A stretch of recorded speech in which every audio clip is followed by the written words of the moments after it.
Dear Visioners, welcome once again to this moment of faith, hope, and transformation. Today, we share a testimony that reminds us that God is never late, and He never forgets His own. A couple stood before the altar with tears of gratitude, holding their miracle in their arms, twins. But their story did not begin in celebration. It began in pain.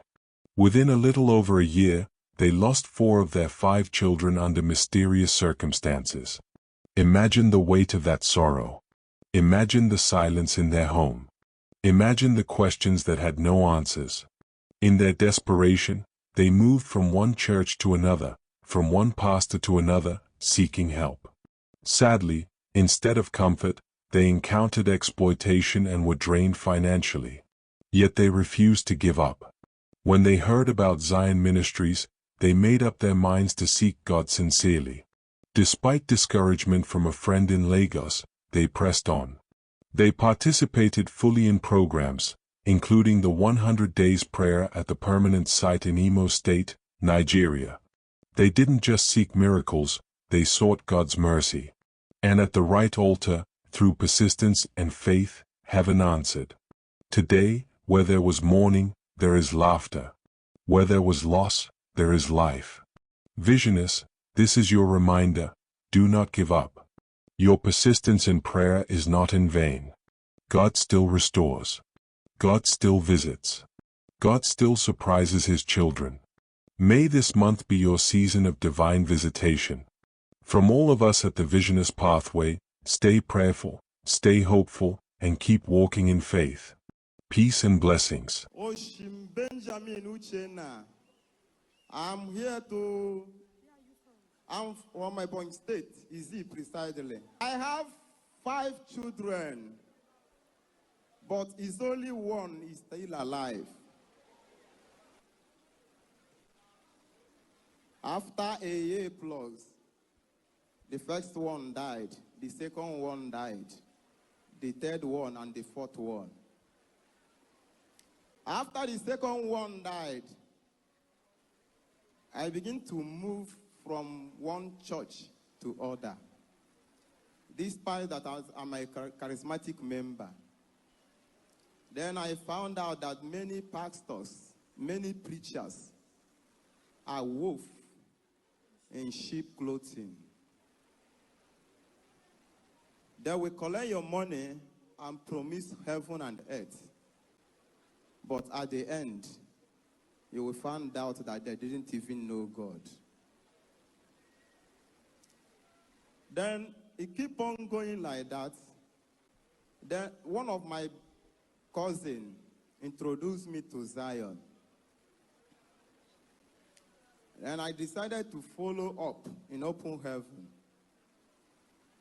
When I tried to follow up, I found out that this place is good. Then I began to call my friend that is doing business here in Lagos. Then that my friend happened to be a charismatic member too. And he began to tell me stories about evangelics and this is it. I said, what? Is it because he's not a prophet? He said no, that he cannot say that. That is because he is against it. I said, I don't care. All I need is God. Since he's a man of God, I will come here. Then I start following open heaven. I say, God, if this man is a really man of God, I need a proof. Though none of my lineage had twins, my mother did not have twins. I said, I hear that this man of God is a twins. Father, my mother-in-law did not have a twins, but I want my wife to have a twins.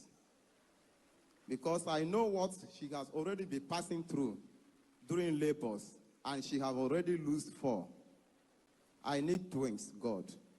When my wife is sleeping, I will carry the phone that I will use to watch open heaven and place on her tummy and say, God, this is the twins that is speaking. I need twins. Then, behold, my wife took in. When she took in, we decided not to go for scanning. until she visits Ngokpal and come back. Then after she entered Ngokpal's program, then and come back, then we decided to go for scanning.